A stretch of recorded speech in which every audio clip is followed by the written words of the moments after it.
Don't buy an insurance, buy an insurance instead. Have you ever heard that phrase? It's been a very long time that I heard the phrase the last time, and that means it is a very good time to check, was it good advice back then? Is it good advice today? And how can you benefit from that? First of all, it's not talking about any insurance. Forget about property insurance, health insurance. If you need that, you need that. No discussion about it. It is specifically about life insurance. So let's look into that a bit more detailed. There is term life insurance. That is basically if you die, they pay out money to your relatives, to whoever you stated. So basically, if you have children who depend on your income, you get a term life insurance, and if you get struck by lightning, you can at least be sure they have some money and their education, their food, whatever is paid for. So that's a perfectly viable product. And then there's another product, and that's whole life insurance. And that is very, very different.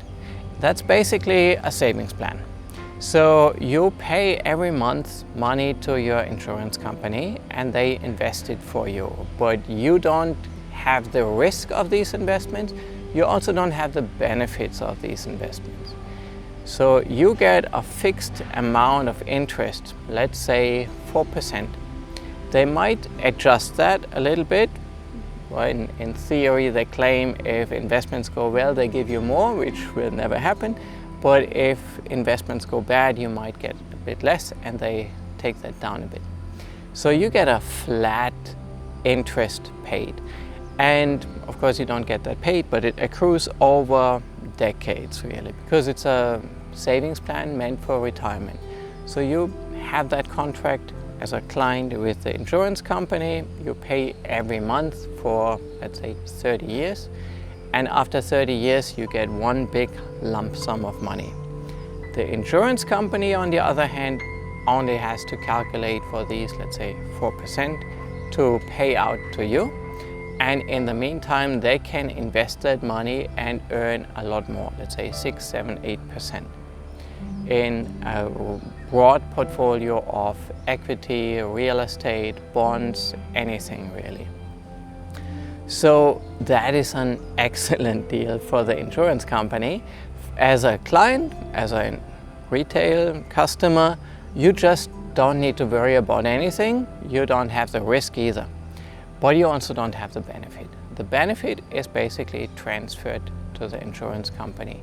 And over many decades, or several decades, that is a lot of money.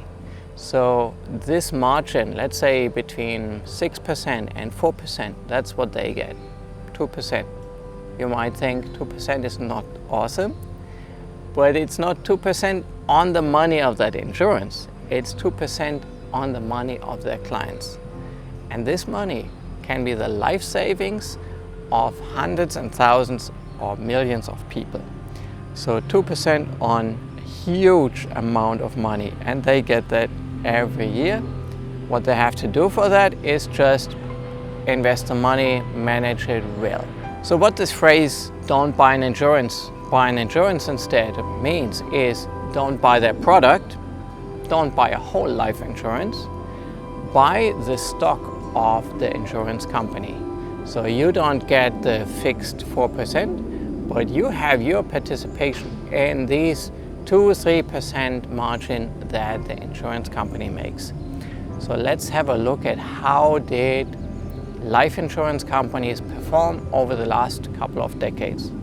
So we can look at a couple of examples, and typically they pay out a very good dividend, often 4, 5, 6%.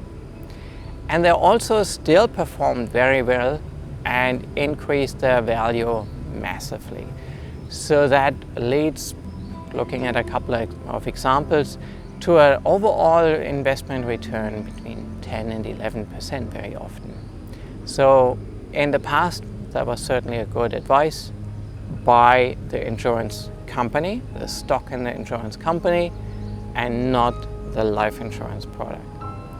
How about today? The logic still applies. The business model is unchanged. It's still very lucrative. So unchanged. I would still any day prefer the stock in a life insurance company over the product from a life insurance company. Let's not talk about term life, that's different. Really just whole life, the savings version of a life insurance plan. So what is better than a life insurance stock on ETF with a whole range of life insurance companies, of course. That I would always prefer, so you don't have the risk of investing in an individual company. You don't need to worry about anything. You have a whole basket of companies and that sector will perform as the sector will perform. So I had a look, but there are financial services ETFs, so they focus at the whole finance sector, and they're heavily dominated by banks. Insurances are also mixed in, but as a smaller portion than banks. So that's probably not what I'm looking for. Then there are very, very few insurance ETFs.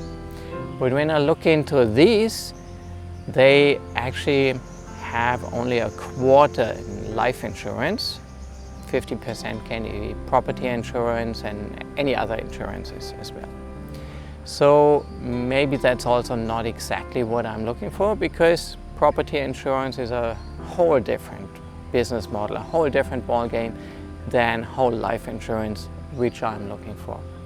So there are no ETFs specifically focusing on this.